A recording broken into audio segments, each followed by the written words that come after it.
My name is Monica Innes, and I am 36 years old. 3 weeks ago at my sister's wedding, my sister stood up with a microphone and told 120 guests that I was a single mother, unwanted by anyone. The room laughed. From the family table, my mother added, loud and bright, "She's a used product." My father covered his mouth to stifle a chuckle. My 7-year-old daughter was sitting right beside me holding my hand. But what the groom announced next, and what I said back to him very quietly, is the part nobody at that lake ever forgot. Welcome back to the forgotten daughter, where we sit with the hard family moments and the quiet, lawful turns that follow them. No shouting here, just true-to-life storytelling about the things people do to each other and the dignity it takes to walk away. Drop a comment and be sure to subscribe. To understand why a wedding toast ended in silence, I have to take you back to a lake and a house and a debt nobody in my family likes to talk about. These days, my life is small in the way I have learned to like things small. I am a civil engineer. I manage construction projects for a regional firm in Knoxville, which is a polite way of saying I spend my days making sure other people's mistakes get caught before the concrete sets. I am good at it. I am very good at noticing the hairline crack before it becomes a collapse. It is the same instinct I have about people, though I have spent years pretending I did not. I have a daughter named Nora. She is 7, all elbows and questions with her father's stubborn cowlick that no comb has ever defeated. We live in a tidy 2-bedroom on the north side of the city, close enough to her school that she can wave at it from her bedroom window each morning before the bus. Her father, Theo, has been gone 4 years now. A truck crossed a median on the interstate on a wet spring morning, and the man who could fix anything in our house became the one thing none of us could fix. I keep a single photograph of him on the kitchen wall. He is on the dock at the lake, sunburned and laughing. One hand wrapped around a rope. That rope ran up to a bell. We will get to the bell. In my family, I have always been the person people call when something breaks. The furnace, the taxes, the lawyer's letter. Nobody understands. The leaking roof at midnight. Nobody calls to ask how I am sleeping. They call because I fix things quietly and well, and then I go home. It is the one love language nobody ever taught me to doubt. "Mom," Nora asked me that week, swinging her legs under the kitchen table, "when are we going to the lake to ring the bell again?" I told her soon. I did not yet know how true that would turn out to be. The lake is where this story actually lives, so let me take you there. When I was a girl, my father ran a marina supply business in a small town about 2 hours east of Knoxville, out where the foothills fold down into the water. The business never made us rich, but in a good year, it bought us a cabin on Sable Lake that we all called Larkspur, after the tall blue flowers my grandmother planted along the porch rail. Every summer of my childhood happened on that water. My sister Brooke came along when I was 6. From the very start, my mother looked at Brooke the way you look at a younger version of yourself that you wish you could go back and protect. People in the family called it favoritism. It was not vanity. It was identification. "Brooke is me at that age," my mother would say, as if that single sentence explained everything, as if it excused all the rest. I was the other kind of daughter, the practical one, the one who learned to back the boat trailer down the ramp without jackknifing it, who re-rung the screen door every June, who read the gas gauge so he never got stranded out on the far cove at dusk. And then there was the bell, a heavy brass bell hung off the corner of the porch, bolted to a cedar post with a frayed rope you pulled to call everyone in from the water. When I married Theo, he fell in love with that bell like it was a member of the family. He rehung it square, sanded and restained the post, and tied a fresh knot in the rope, a clean bowling he was proud of, set low enough for a small child to reach. For years, Theo was the one who rang it for supper. The knot is still up there. I have climbed up and checked it more than once. Every good thing in my family came with an invoice. You just never saw the invoice until much later. The invoice for larks came due 9 years ago, and it nearly took the lake from all of us. It was 2017. I was 27, newly married, scraping the bottom of my first real engineering salary. My father's business had been dying slowly for years, the way small businesses do. And that spring, it finally went under for good. To keep it breathing those last months, he had quietly taken a second mortgage on Larkspur, and then a line of credit on top of the second mortgage. When the doors finally closed, the payments did not close with them. The bank moved fast. By July, the cabin was listed in a foreclosure auction, and a developer out of Nashville was already calling the county office, asking polite questions about lot lines and dock permits and how many units the shoreline could hold. My parents were paralyzed. My mother cried at the kitchen table and said the family was ending. My father sat across from her and said absolutely nothing, which is the loudest thing he knows how to do. So, I did what I have always done. I fixed it.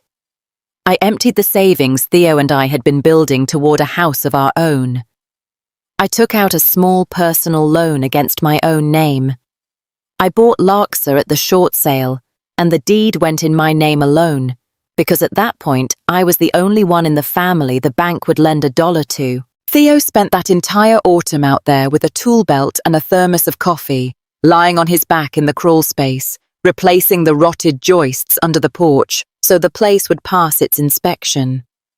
When it was finally done, I drove the deed home to Knoxville in a plain manila envelope and slid it into my file drawer behind the appliance warranties and the tax folders. I never framed it. I never even mentioned it. My mother thanked me exactly once. What she actually said was, "You bought our memories. Don't think for a second that makes them yours." I should have heard the warning in that. Instead, I heard a grieving woman, and I let it go. Here is the thing about a story you choose not to correct. It hardens into stone. Over the next 9 years, my mother told a particular version of that summer to anyone in the family who would sit still for it. In her telling, I had not saved Larks at all. I had taken it. I had circled the family like a buyer at an estate sale, and I had snapped up the lake house while they were on their knees in the dirt. She never said it cruelly. Exactly. She said it the way a person says something they have decided to believe, because the alternative would require them to feel grateful, and gratitude was never my mother's strong suit. She stole this place. She would tell my aunts with a sad little practiced laugh right out from under us, her own family. And I let it stand. That is the part I have to own. I kept paying the property taxes every single November, a little over $2,000 a year. The bill quietly redirected to my address in Knoxville so no one would have to look at it. I kept hiring Wes Calder, the neighbor down the gravel road, to mow the slope and winterize the pipes and watch the place through the cold months. I replaced the dock the year it finally rotted through. I put a new roof on the cabin the year Theo died, partly with the small life insurance check, because somehow letting the rain get in felt like letting Theo down. I did all of it without a word, and I want to be honest with you about why. It was not because I am a saint. It was because I was afraid. Not afraid of being called ungrateful, afraid of being called greedy, afraid of becoming out loud and in public. The exact woman my mother already described in private. So I told myself that silence was the same thing as peace. It is not. I know that now. Silence is just a debt that keeps compounding somewhere you cannot see it. The wedding invitation arrived in March on heavy cream paper with gold leaf edges. Brooke was marrying a man named Trent Calloway. Trent came from the kind of family that has a boat named after the wife and a lawyer named after the firm. The invitation announced in looping script that the reception would be held at the family's beloved lake home, Larkspur. The family's beloved lake home. I read that line standing at my kitchen counter, and I read it twice. My mother had taken charge of every single detail, as though she held the keys to the place because in every way that mattered to her, she did. There was a planner with a clipboard. There was a dress code printed in italics at the bottom of the card. There were, I would learn later, 200 string light bulbs ordered to be hung along my roofline. I was given a role too. My mother called me on a Sunday and asked me to come up a day early and help get things set up since you're so handy with all that. Then she added in the same breath, "And keep it simple, Monica. This is Brooke's day. Don't make a single thing about you." I said, yes, of course I said yes.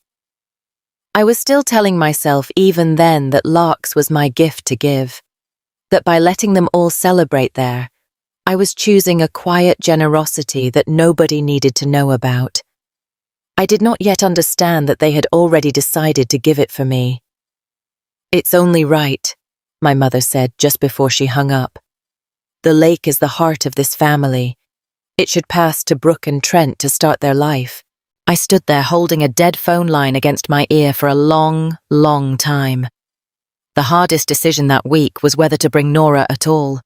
She loved Larksa with her whole small body, the bell, the cold green smell of the water, the way the dock boards warmed under bare feet by noon. But Brooke had texted me a tidy list of what she called gentle requests, and one of them was that any children be seated well away from the waterfront so they would not clutter up the photographs. I read that text 3 separate times. Then I packed Nora's good dress anyway, the navy one with the white collar because she was Theo's daughter, and Larkspur was the last place on this earth where his laugh still seemed to live in the walls, and I was not going to take that away from her to keep a stranger's seating chart clean. We drove up the day before the wedding. Wes was out on the gravel road when we arrived, leaning against the tailgate of his truck, and his whole weathered face opened up into a grin when he saw my car turn in. "There she is," he said, meaning the cabin behind me. Then, "And there she is," meaning Nora, who had already unbuckled and run to hug him around the knees. He walked the property line with me out of long habit, pointing out everything he had handled since the spring thaw. New gutter guards, a cracked porch board he had swapped out himself, the brass bell, which he had taken down, polished until it shone and rehung because the wedding planner had asked for it, gleaming for some moment in the program he was not allowed to describe. "Place looks good because you keep it good," Wes said, squinting up at the lights already strung along my roofline. "Folks, forget that part." I looked at the 200 glowing bulbs that were not mine and were on my house. "Folks, forget," I said, "or somebody helps them forget." That first evening, after Nora fell asleep, I sat alone on the porch steps and let myself remember Theo on purpose. I do not do that often. It costs too much. But Larkspur made it impossible not to. This was the porch where he proposed to me badly, dropping the ring into a gap between the boards and having to pry it out with a flathead screwdriver while I laughed so hard I cried. This was the dock where he taught me that you respect the water. You do not fear it. This was the bell he rehung the first summer we were married, standing on a borrowed ladder, calling down to me. Now nobody at this lake will ever miss supper again. He was the one who told me back in 2017 that buying the place was the right thing to do. Your folks will never say thank you the way you want them to. He had said that cold autumn sawdust in his hair. So, you have to do it because it's right, or don't do it at all. Don't do it for the thank you man. You'll wait forever. He was right. I had waited forever. The thank you never came, and somewhere along the way, it curdled into an accusation instead. Out on the black water, a fish broke the surface and went back under. Somewhere down the shore, a screen door banged. I sat there with my husband's voice in my head and the deed to this place sitting in a glove box 100 yards away, and I felt for the first time in 9 years the size of what I had been carrying alone. I did not know yet that by this time tomorrow night the carrying would be over. I just knew the lake was quiet and the knot was still up there, and my daughter was asleep inside the house I had saved. I got to work at 7 the next morning before the caterers, before my mother, before any of the noise. The dock had a loose cleat I had been meaning to fix, the kind of small failure that puts a guest's child in the water at a party. I lay down flat on the warm boards and tightened it with a wrench from my trunk the way Theo taught me, a quarter turn past snug. Then I rehung a gutter that had pulled loose in a storm, and I swept the spiderweb out of the porch corners, and I checked the breaker panel I had labelled myself in my own handwriting 2 summers before. I am telling you these small things on purpose because they are the entire point of the story. I was on my knees in my work clothes making the place safe and clean for a crowd of people who were about to laugh at me. By 10, the family had arrived and the directing began. My mother moved through the cabin like a hostess in her own home, telling the caterers where the bar would go, telling me to fold those napkins like the picture, Monica, not however you're doing them. Brooke drifted past in a silk robe, her phone held up at arm's length, recording herself, and did not say good morning to me or to her niece. A caterer, balancing a heavy tray, leaned in toward me and asked, "Are you the owner? I just need to ask somebody about the kitchen breakers." Before I could open my mouth, my mother appeared at my shoulder like she had been summoned. "No," she said, smiling warmly at the woman. "I am the mother of the bride. The breakers are in the pantry, dear." I pointed the caterer toward the panel I had labelled with my own hand. Then I went and parked my car around back behind the shed, where it would not clutter up anyone's photographs either. By early afternoon, I understood that Trent did not think of Larks as a place he was merely visiting. I was carrying a stack of folding chairs along the side of the cabin when I passed the open boathouse and heard him talking with 2 of his groomsmen. They each had a beer. They were looking out at my dock the exact way men look at a thing they are about to own and improve. "Well, winterize it this fall." Trent was saying then maybe Airbnb the boathouse over the summers. Place prints money if you modernize it right. Drag the whole thing into this century. One of the groomsmen asked if the cabin was really going to be theirs after tonight. "It is." Trent said it's a whole production. Big announcement during the toasts. Gail's got it all timed out. I stood very still against the cedar siding, the stack of chairs cutting red lines into my forearms. He talked about my dock like a man reading a brochure. He talked about Theo's bell like a feature on a listing. And those 2 words after tonight settled into my chest like a swallowed stone, because I finally understood the shape of what was happening. It was not a wish. It was not a hope. It was scheduled. I carried the chairs out to the lawn and set them in even rows, the way I do everything, square and level and quiet, while the lake threw light back up at the sky.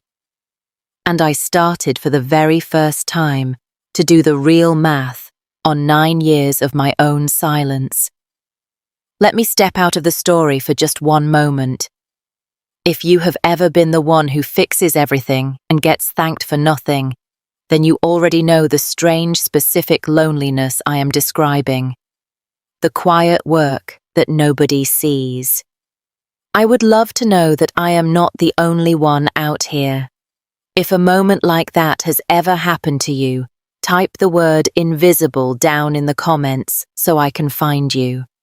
And if this kind of calm, true-to-life family story is what you came here for, hit subscribe so the next one finds its way to you, too.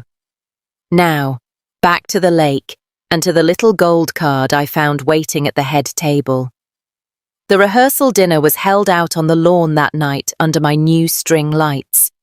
I was seated near the far end of a long farm table, wedged between two aunts I had not seen in years. One of them, my Aunt Carol, patted the back of my hand and said the thing that finally shifted the ground under my feet. "Such a generous thing your folks are doing," she said warmly, leaning close, giving Brooke the whole lake place like that. "Where do they even find the heart?" I set my fork down very carefully. "It isn't theirs to give," I said quietly, plainly. It was the truest sentence anyone spoke at that table all night.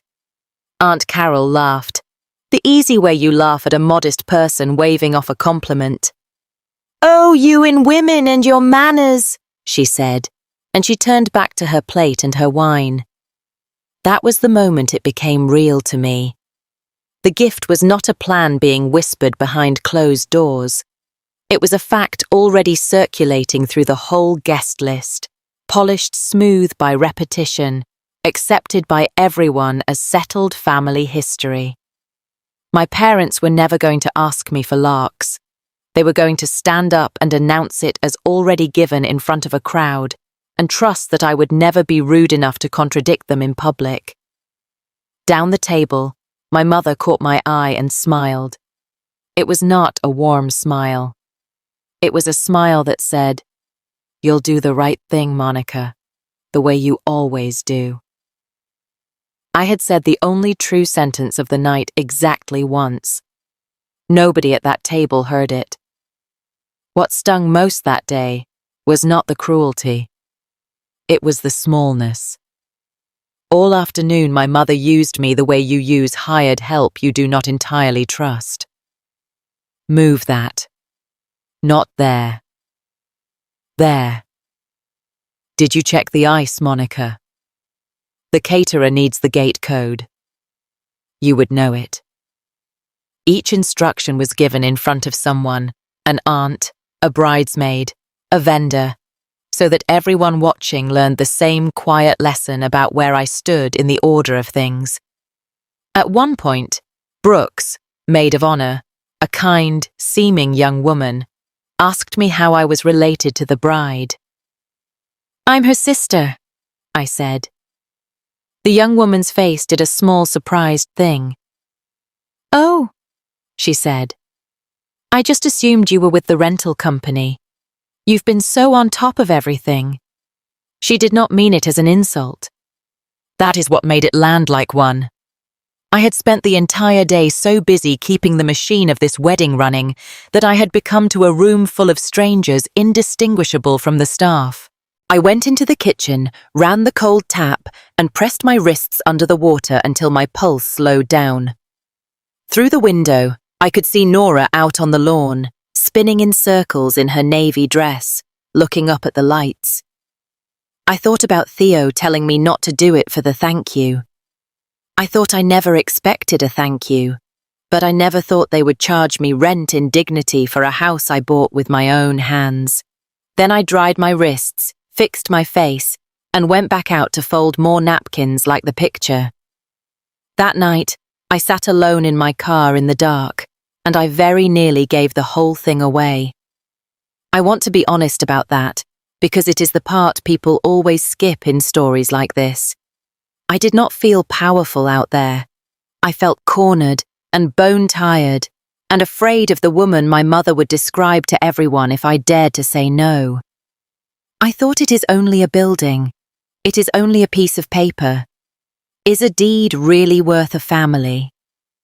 So, I called Dana. Dana has been my closest friend since our first year on a job site together. Back when we were the only two women in steel-toed boots on a 40-acre lot, eating lunch in her truck so we would not have to hear the foreman's jokes. She listened to all of it without once interrupting. Then she asked me a single question. Whose name kept the lights on at that lake for 9 years? Mine, I said. Whose name is on the roof you put up the year you buried your husband? Mine, then. This was never about whether a deed is worth a family. Monica, she said, it is about whether a family gets to take the thing you saved and then call you a thief for having saved it. Those are two completely different questions. I sat with that for a while. Out on the water, a heron lifted off and disappeared into the dark. You do not have to fight them, Dana said, gentler now. You do not have to make a single scene. You just have to stop lying for them. I had my answer after that call. What I did not have yet was the nerve. That would take until tomorrow at exactly 7:30. On the morning of the wedding, Wes called her, handed me a folder, and he did it like it was nothing at all. He found me in the cabin kitchen at dawn refilling the big coffee urn for the vendors, and he set a worn manila folder down on the counter next to the sugar receipts. He said, 9 years of them. Every check you ever wrote me. Dock, roof, the mowing. That winter the pipes froze and I had the plumber out. He shrugged one shoulder. I keep good books. Figured you might want to know where it all sits, in case you ever need to show somebody what keeping a place like this actually costs. I opened the folder. It was all there, line after line in his careful block printing. Dates, amounts, and in the same column on every single page, the name of the person who paid. Mine, only ever mine. Wes, I said, why are you giving this to me today of all days? He thought about it honestly before he answered. That is the kind of man he is. Because folks have been saying things about you for a long time now, he said. And I work for whoever signs the checks. That's been you. Nobody else. Not once in 9 years. He looked at me steady. Didn't seem right to keep being quiet about it. Quiet's done you enough harm. Seems like he was not scheming. He was not trying to start anything. He was just a tidy, decent man who had finally gotten tired of watching a good woman get talked about over her own coffee. I held that folder against my chest like it was something warm. I did not know it in the moment, but Wes had just handed me the calm I would need by sundown. Truth is so much lighter to carry when somebody else has already done the weighing. In the late afternoon, in the long gold light before the guests arrived, Nora found the bell. That Tennessee light was doing the thing it does, turning the whole lake to hammered metal. Nora ran up the porch steps in her bare feet, reached up for the frayed rope, and rang the bell once, the way her father had taught her 2 summers before she could really hold the memory. The sound rolled out low and clean over the water, the way it always had, and Brooke came around the corner of the porch like a sudden weather front. Get her away from that, she snapped. The bell is part of the ceremony. Do not let her touch it again. Nora's hand dropped from the rope. Her whole small face folded inward, the particular way a child's does when they realize they have done something wrong, but cannot understand what it was. Daddy's not, Nora said, barely above a whisper. Brooke was already walking away, heels stabbing the grass. Keep her off the dock and off the bell, she called back over her shoulder. Today is not the day for your stuff, Monica. I knelt down in the grass and gathered my daughter against me. I told her she had done nothing wrong at all. I told her the bell loves to be rung. That is the whole reason a bell exists. I told her that her father tied that knot down low on purpose so that one day a girl exactly her size could reach it. Telling a 7-year-old that she may not ring a bell her dead father tied for her at a lake her own mother saved. That is the precise moment my politeness started to crack right down the middle. At 25, with the first guests already crunching up the gravel drive, I found the card. It was sitting upright in a little gold stand at the head table, a printed order of events, the kind a planner makes, so the evening runs on rails. I picked it up only to move it clear of a centerpiece. And then I read it the way I read everything in my life, line by line, top to bottom, looking for the error before it becomes a failure. I found the error at 7:30. 7:30 p.m. The card read in clean type. Parents present larks to the newlyweds, and then in a smaller font set off in parentheses underneath the line that made the whole lake go silent in my ears. Deed transfer to follow. Deed transfer to follow. They had not simply decided to give away my house in front of 120 people. They had scheduled it down to the half hour. They had printed it on heavy cardstock and stood it up in a little gold easel. And that parenthetical told me exactly what the public announcement was actually for.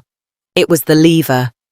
Stand me up in a happy crowd, declare the gift out loud, let everyone applaud the generosity, and then trust that I would quietly sign whatever they slid across a table afterward, rather than make an ugly scene at my baby sister's wedding.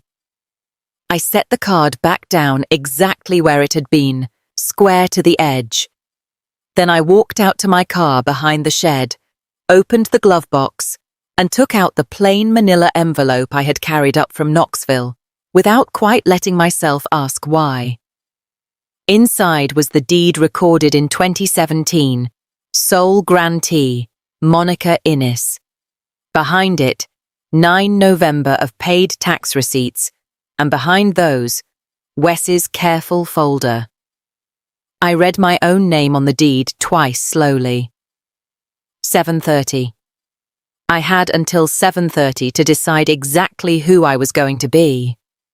I made my decision sitting in the front seat of my car, and it was not the decision a single one of them expected. I want to be clear about this, because anger would have been the easy thing and the loud thing and the exact thing that would let them tell everyone afterward that I ruined the wedding. I was not going to scream. I was not going to wave a deed over my head like a sword and dare anyone to come at me. But I was also not going to sign. Not that night under 120 pairs of eyes. Not later on the phone under a softer kind of pressure.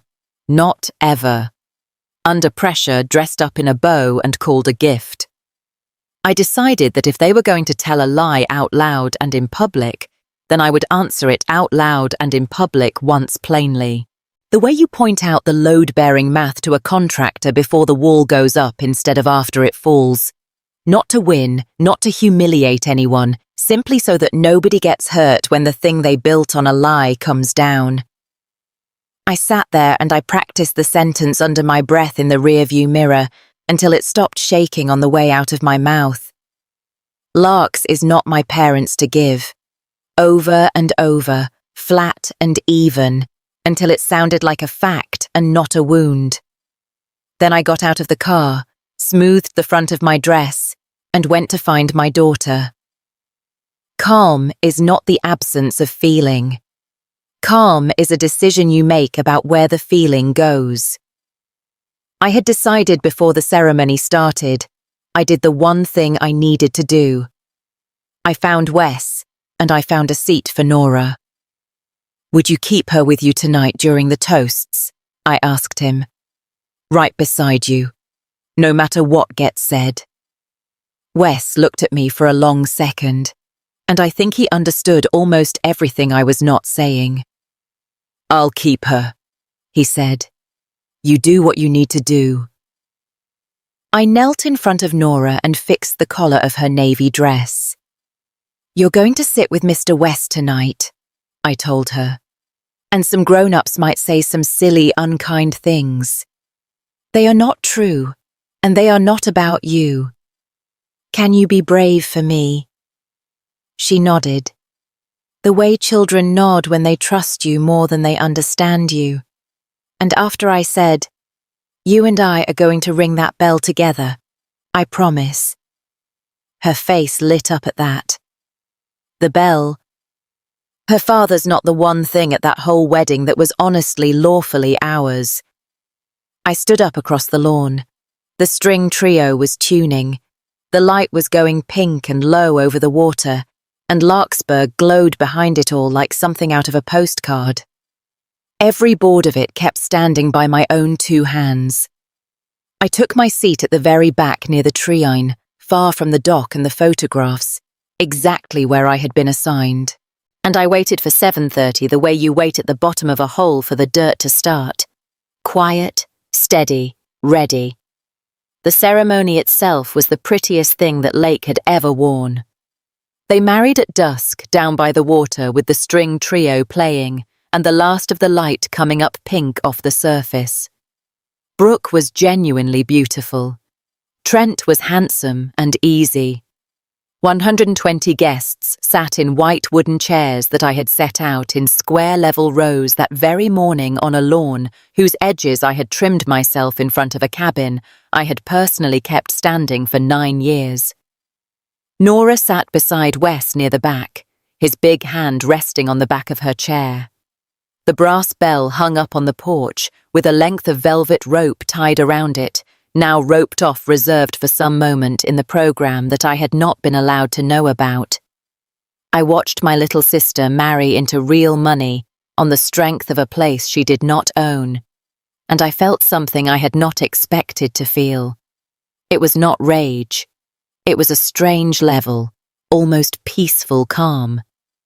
The same clarity I get on a job site in the moment I finally see the whole structure at once and understand exactly where every ounce of weight is going to travel and which beam will fail first if you load it wrong. The reception moved up to the lawn as full dark came on and the lights came up. 200 bulbs glowing gold along my roofline. Champagne moving on trays.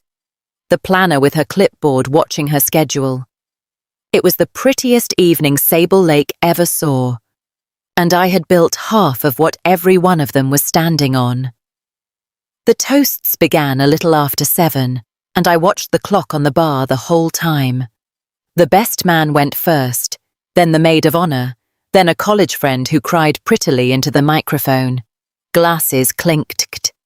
Then the MC, a smooth young man with a clipboard and a headset, announced that the bride wished to say a few words of her own, and he handed Brooke the microphone. She thanked her parents. She thanked her bridesmaids. She thanked Trent, gazing up at him, and then her voice changed shape, took on a performing quality, and she said she wanted to talk for a moment about family and about the lessons that family teaches you, the good ones and the hard ones. Her eyes drifted across the lawn and found me at the very back. "Especially my big sister," Brooke said, smiling out at the crowd. "Stand up, Monica. Go on. Let everybody get a look at you. I have a great deal of practice standing still while people take aim at me." So, I stood. Nora looked up at me from her chair beside Wes, uncertain, and I gave her the smallest nod I could manage. I faced the lights. "My sister taught me so much over the years," Brooke said sweetly into the microphone. "Most. She taught me exactly what I never want to become." A ripple of uneasy laughter moved through the white chairs. I did not move a muscle. I have stood at the bottom of deeper and colder holes than this one, and I have learned to simply wait for the dirt. It was 7:24. Then my sister said the line that the entire evening had quietly been built around. "My sister is a single mother," Brooke announced, light and clear, like she was sharing good news. Unwanted by anyone, bless her heart. She really did try. Scattered laughter, the nervous kind that needs someone in charge to give it permission. My mother gave it. From the family table, glass in hand, she called out loud and delighted for everyone to hear. "She's a used product." And the room laughed. Not all of them, but enough of them. Enough to fill the lawn and roll out flat across the water. Enough that my 7-year-old daughter sitting beside an old man near the back heard every word of it. My father, seated right next to my mother, lifted his hand and covered his mouth to stifle a chuckle, and I stood there and watched him do it. My own father. "Some women grow up to be wives," Brooke said, riding the wave of it. And some women grow up to be warnings. Across the lawn, I saw Nora's small hand reach over and grip the sleeve of Wes's jacket. That is the only reason I can tell you what came next with such terrible clarity. Because in that instant, everything inside me narrowed down to a single point: my daughter's hand. And the absolute bedrock need to be for her sake, a mother who does not crumble in front of a crowd. So I did not crumble. I simply breathed, and I held my place, and I waited because I knew the program. I knew exactly what came at 7:30, and the clock on the bar read 7:28. At 7:28, the groom stood up and reached for the microphone, and the room froze. I think every single person on that lawn expected the very same thing I did in that first half second. We all expected the new husband to do the decent thing, to take the mic gently from his bride and put an end to the cruelty, to say, "That's enough now. Let's be kind." The entire crowd leaned forward into that hope. Even the laughter held its breath and waited. Trent took the microphone. He flashed his easy, handsome smile out at the guests. Okay, he said warmly, holding up a calming hand. Let's lighten the mood up a little because Gail and Roy have given us the most incredible gift, and I honestly cannot wait one more minute to share it. He swept his arm back toward the cabin behind him, lit up gold against the black water. They are giving us larks, Trent announced. This whole beautiful place to Brooke and me to start our brand new life together. The lawn erupted in applause. Up on the porch, the planner stepped quietly to the bell and began untying the velvet rope, getting ready for some sweet little presentation moment. To the lake house, Trent said, raising his glass high. And a family that gives you everything. They were applauding the gift of my husband's last good autumn. They were toasting a man who wanted to Airbnb the dock that Theo rebuilt board by board. The little gold card said 7:30, and the planner's hand was already on Theo's rope. I looked at the clock on the bar, 7:28. My mother turned in her chair and looked straight at me. It was not a cruel look. That is the part I need you to understand because it was so much worse than cruel. It was expectant. It was the face of a woman who has set a trap so confidently that she is already savouring the part where you walk into it gracefully and thank her for the privilege. Her expression said it all. Now you stand. Now you smile. Now you give your little blessing to the happy couple. Now you sign. You'll do the right thing, Monica. You always do. That look was the whole trap laid bare. The mockery had softened me up in front of everyone. The applause had turned the theft into a celebration, and now all I had to do to keep the peace was nod along and let the lie become true by my own silent hand. I looked over at Wes. He gave me one small, slow nod. I looked at my daughter, who was watching me to learn how a person is supposed to survive being laughed at by her own blood. I looked at the bell and at Theo's clean bowline knot still tied in the rope set low enough for a child to reach. Everyone on that lawn was waiting for me to cry or to clap. I did neither one. I raised my hand the simple way you raise it in a meeting, and I asked the MC if I might say one short thing before the presentation. He glanced nervously at my mother. Then he crossed the lawn and put the microphone into my hand. The whole crowd, sensing something turning in the air, went quiet and leaned in. Let me pause the story right here, right at the edge of it. I know you want to hear the very next sentence, and I promise you it is coming. But if you have ever sat on a true thing for years because saying it out loud felt genuinely dangerous, then you understand why my hands were perfectly steady that night, but my chest was not. If that is you, comment the word deed down below, and I will know you have carried something quiet too, And subscribe if you want to be right here for the moment that whole room finally found out the truth. Now the sentence. I held the microphone for a second before I spoke. The way you hold a level still and wait for the bubble to settle before you trust it. Thank you. I said first, congratulations to Brooke and Trent. I mean that sincerely. I hope the two of you have a long and a kind marriage. The crowd softened, relieved, settling back, fully expecting me to be the gracious older sister who swallows the insult and blesses the gift. I do have one small correction to make, I said, and I am only making it because I would hate to see a marriage start out on top of a mistake. I am an engineer. My whole job is to fix the load-bearing math before the wall goes up, not after it comes down. So, let me just fix this one thing now while it is still easy to fix. My mother's bright smile thinned out at the edges. It will only take me a minute, I said, calm as still water, and then I will hand this microphone right back. I was not loud. I want you to picture exactly how quiet I was, because that quiet is the entire reason it worked. My voice was the same voice I used to tell a foreman that a beam is undersized and the whole floor will fail. Calm, certain, carrying no insult in it at all, only fact. Then I said the quietest sentence of my entire life. Larks is not my parents to give, I said. The deed has been in my name since 2017. The room froze for the second time that night. The applause did not fade out. It stopped all at once, like a switch had been thrown. I bought this place the week the bank listed it for foreclosure, I said, still calm, still perfectly even. My parents had taken a second mortgage on it, and then a line of credit on top of that. And when the business closed, they could not carry the payments. A developer was about to buy it and break it into lots. So I emptied my savings and I took a loan and I bought it.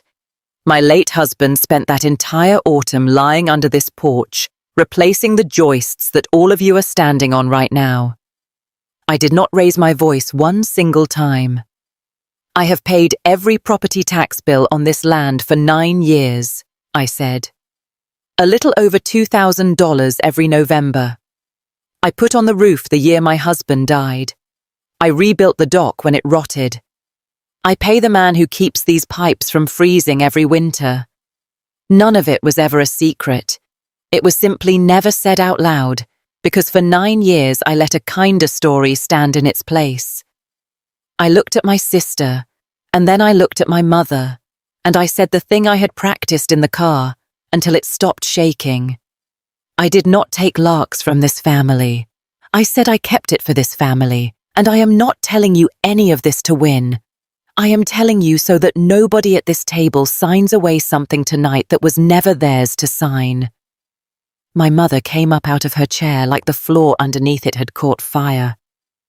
She is lying, she said, and then louder, turning to the crowd, to the dark, to anyone who would receive it. She stole this place. She waited for us to fall. And then she stole it right out from under her own family. And there it was, the story she had told for 9 straight years, finally said out loud to 120 people, complete with tears that arrived exactly on schedule. After everything we gave you, my mother cried, one finger pointed across the lawn at me after everything. And you do this to your own blood at your baby sister's wedding. I had read about this once, the way a cornered person flips the whole board over. First they deny it, then they attack you for saying it, and then fastest of all, they make themselves the true victim of the very thing they did to you. My mother performed all 3 moves in under 10 seconds, flawless, and some small detached part of me almost admired the sheer speed of it. Brooke was sobbing now, real and ugly. Mascara cutting black lines down her cheeks. You ruined my wedding, she wailed into the night. You could never stand to see me happy. You never could. Not once. I stood in the dead center of all of it, calm as a survey stake driven into the ground. I did not defend myself. There was nothing to defend. A deed does not argue with you. A deed simply is what it is. Recorded down at the county courthouse in ink for 9 years. And across the lawn, in the silence behind my mother's crying, I watched Trent quietly slide his phone out of his jacket. 2 things happened next, and neither one of them was me ever raising my voice. The first was Wes. He stood up slowly from his chair beside Nora, took the cap off his head, and spoke in his low gravel without anyone asking him to. "I have kept this place for 9 years," Wes said, plain and steady. "Mowed it, winterized it, fixed whatever broke, and every check I ever cashed for the work had her name printed across the top of it. Hers." He looked over at my mother, not unkindly. "I don't take sides, ma'am. I just take facts, and the facts have a name on them." The second thing was Trent. He had been thumbing at his phone all through my mother's crying, and now he went very, very still, staring down at the screen. He had pulled up the county register of deeds, which anyone standing on that lawn with the signal could have done, because a property deed is a public record. He scrolled. He read the line marked grantee. He lowered the phone slowly. The easy, handsome confidence had drained right out of his face, replaced by the specific, sinking embarrassment of a man who has just learned that the boat he was bragging about belongs to somebody else entirely. "Brooke," he said quietly, leaning toward his new wife. But the microphone was still close enough to catch it. "Babe, it's true. It's her name. The whole thing. It's all in her name." The applause was gone. The laughter was long gone. And the story they had all told themselves for 9 years was gone right along with them, taken out clean by a tidy old man and a free public website. I did not throw a single person off the property that night. I need you to know that it would have been easy. The whole crowd was braced for it, and some small, ugly corner of me genuinely wanted to. Instead, I read out the new terms the way I read a punch list at the end of a job, item by item. No heat anywhere in it. "Nobody has to leave tonight," I said into the quiet. "Please finish your dinner. Dance if you want to. It is a beautiful evening and I helped make it one." I paused. "But the free use of this place ends here. I will decide what happens to Larks the way I have decided for 9 years already. And I will not be signing it over to anyone. Not tonight under all these pretty lights and not next week over a phone call. You are allowed to be angry with me. You are not allowed to be owed." Then I handed the microphone back to the MC, who took it from me like it was still hot. And I walked straight across the lawn, past my crying mother and my sobbing sister, and my silent, staring father up the porch steps to the bell. I untied the velvet rope and let it fall. I lifted Nora up under her arm so she could reach the frayed rope with her father's clean knot tied low just exactly for her. "Go ahead, baby," I said. She rang it once. The sound rolled out over the dark water the way it always had, the way it did when Theo called us all in from swimming, low and clean and entirely ours. Nobody on that lawn applauded, but for the first time the whole night, nobody laughed either. The reception ended early. People do not stay and dance for long after something like that. Some guests left with their eyes down, not meeting mine and not meeting my mother's, but a few of them stopped me on the way out. My Aunt Carol caught my arm at the door and said, "I didn't know, honey. I am so sorry. I believed her all this time." That was the shape of the next few weeks. Really, quiet messages. People who had heard for 9 years that I stole the lake, going home and typing my county and the words property records into their phones and finding my name recorded in 2017, plain and permanent as a fence line. The story my mother had built for nearly a decade could not survive a free public website. She never apologized. She sent long messages instead, the kind that look like apologies if you do not read them too closely. You embarrassed this family after everything I sacrificed for you girls. I only hope your own daughter never does to you what you did to me. I read them one time each, and I did not write back. It was my father who finally called late on a Tuesday. His voice gone thin. She saved it. He said, "Your mother knows it. I know it. We let the other story stand all these years because it was easier than being grateful." A long, heavy breath down the line. "I am sorry I covered my mouth that night, Monica. I am sorry I laughed. An apology is a single sentence. Real change is a whole long paragraph. I told my father that I heard him and I meant it, and I did not open the door 1 inch wider than that. Here is where things stand now, in case you were wondering. I kept Larks. I did not sell it out of spite, and I did not sign it away under pressure. And those were the only 2 endings my family was ever able to imagine for me, which tells you everything about them and almost nothing about me. I simply own it now openly, the same way I had quietly owned it all along. The tax bill still comes to my address every November. West still the slope. The dock is still solid because I am the one who made it solid. Brooke and Trent never did get a lake house to modernize and rent out. What they got instead was a marriage that began on the same night that everyone they knew learned the truth, which is its own kind of foundation, and not the kind I would ever choose to pour. I am low contact with my mother and my sister now, not out of revenge, out of simple arithmetic. I added up 9 years of being called a thief in exchange for an act of love. And I quietly decided that I would not be paying another installment on that debt. That is not bitterness. That is just a budget. Nora and I drive up to the lake most weekends now. She rings the bell every single time. She is getting tall enough this summer that I barely have to lift her up to reach the rope. I stopped letting silence do all of my talking for me.